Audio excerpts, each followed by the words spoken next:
hindi po nagtrabaho si Franco Mabanta para sa administrasyon ni Pangulo Duterte.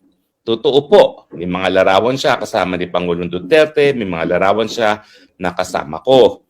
Pero siyempre, bilang tagapagsalita ng ating Pangulo Duterte noong mga panahon na yon, importante na lahat naman ng vloggers ay magkaroon ng access sa akin in the same way na any other mainstream journalist practitioner was given access sa akin, no? So wala po akong pinipili. Lahat talaga in-entertain ko. Talagang itong mga DDS na ito at tulad nito nila Harry Roque nung nagkaproblema na ang tao, napakinabangan na, dumidistansya na sila kaagad. Ang malala diyan, itong si Harry Roque, hindi niya simpleng kilala si Mabanta. Close sila, marami silang mga pinagsamahan na mga collaboration siguro. Malamang malaki ang naitulong ni Mabanta kay Harry Roque. Tungkol sa siguro niya, yung kampanya niya, kaya lang kahit naman magaling pa man yang Mabanta na yan, hindi naman nanalo si Roque kasi mahirap ibenta eh. Oh. Anyway, inaalo lang natin to. Itong mga DDS, sa nangyari dito kay Mabanta, dumistansya kaagad sila. No? Parang kaagad pinasa nila ito, tao ito ni Marcos. Lalo na itong si Harry Roque, nauna-unang mag-post. Nauna-unang mag-post si Harry Roque. Tao daw ito ni Marcos. Samantalang, Duterte ng tao, mas Duterteng tao ito. Siya mismo ay close dito at marami silang pinagsamahan. Tapos didistansya siya. Ang tindi naman ng mga ito. Ito nila, Harry Roque.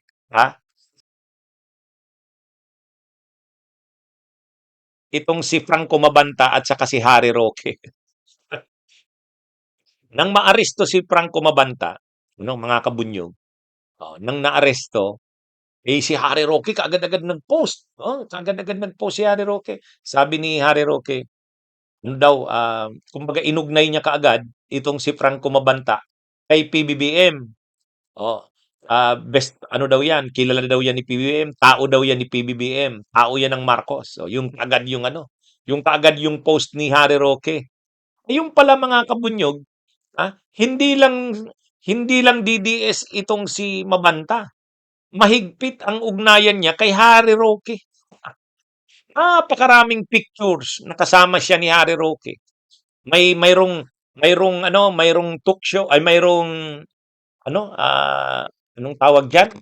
Mayroong programa sa ba 'yon? Sa TV ba 'yon o sa social media nila? Oh, nag-uusap si Harry Roque at saka si Mabanta. Ano 'yan? Nagbibiruan pa yung dalawa. So ibig sabihin close sila. At saka nung panahon ni Duterte, sa halos lahat ng meetings na nandun si Duterte, nandun din si Harry Roque. May mga pictures niyan. Nung tumakbo si Harry Roqueng senador, pinakiusap yata ni Duterte na tulungan ni Mabanta. Si social media, ito, director. Magaling daw to sa social media. Hiningi ang tulong ni Mabanta, hiningi ni Digong. Nag-commit naman si Digong ay si Mabanta para kay Harry Roque. Kaya itong si Harry Roque, ang bilis kaagad na parang balewalain si Mabanta na hindi niya yang kilala kahit tao yan ni Marcos. Samantalang mas tao nila yan ng Duterte kaysa kay Marcos. Naging Marcos yan. Siyempre, nung nagsanib yung Duterte at saka yung Marcos, yung unity team, siyempre Duterte itong si Mabanta, o di Marcos na rin siya. At siguro dahil magaling mambula, may skill din talaga, napabilib sila Marcos at saka si PBBM at saka si Lisa Araneta. Kaya may mga picture ito nakasama si Lisa Araneta at si PBBM. Pero bago ang Marcos, mas Duterte muna ito. Nung nag-away yung Marcos at Duterte, mas tumampi siya sa Duterte. Ito namang si Harry Roque, parang dumidistansya siya doon, dito kay Mabanta, dinidistansya niya rin ang Duterte, ay siya nga mismo, ang dami niyang pictures, ang dami niyang videos, nakasama niya itong si Mabanta. Ha?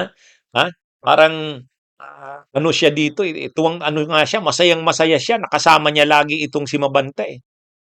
Hindi po nagtrabaho si Franco Mabanta para sa administrasyon ni Pangulo Duterte. Totoo po, may mga larawan siya kasama ni Pangulong Duterte, may mga larawan siya na kasama ko. Pero siyempre, bilang tagapagsalita ng ating Pangulo Duterte noong mga panahon na yon, importante na lahat naman ng vloggers ay magkaroon ng access sa akin in the same way na any other mainstream journalist practitioner was given access sa akin, no? So wala po akong pinipili. Lahat talaga in-entertain ko.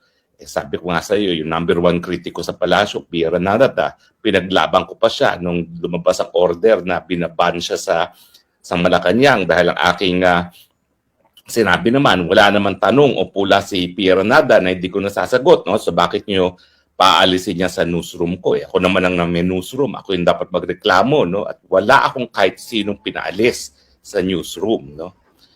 Talagang itong mga DDS na ito at tulad nito nila Harry Roque nung nagkaproblema na ang tao, napakinabangan na, dumidistansya na sila kaagad ah. Ang malala diyan, itong si Harry Roque, hindi niya simpleng kilala si Mabanta. Close sila, marami silang mga pinagsamahan na mga collaboration siguro. Ha? Malamang malaki ang naitulong ni Mabanta kay Harry Roque.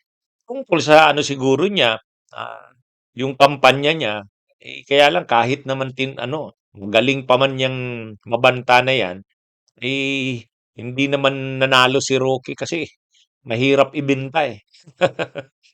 Oh. Anyway, inaalo lang natin 'to, itong mga DDS sa nangyari dito kay Mabanta, dumistansya kaagad sila, no? Parang kaagad pinasa nila ito, tao ito ni Marcos. Lalo na itong si Harry Roque, nauna-unang mag-post. Nauna-unang mag-post si Harry Roque.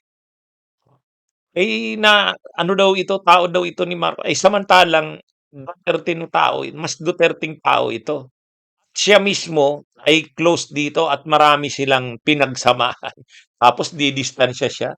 Ang tindi naman ang mga anong ito. Ito nila, Harry Roque. Ha? Ay, ang daming pictures, ang daming videos na magkasama sila. Tapos itatakwil niya. Sino namang maniniwala? Oh. Ayan, yan yung itong si Harry Roque. Nauna-una kaagad mag-post eh. Nauna-una kaagad mag-post ng distansya kay Franco Mabanta eh. Ha? Sana ngayon ma-realize din ito nila Franco Mabanta. Itong kanilang mga kagrupo, ha? Dinidisown na sila. Parang dumidistansya, ha? Okay, mga kabunyog, mga kabayan, magandang araw sa inyong lahat. Mabuhay po tayo.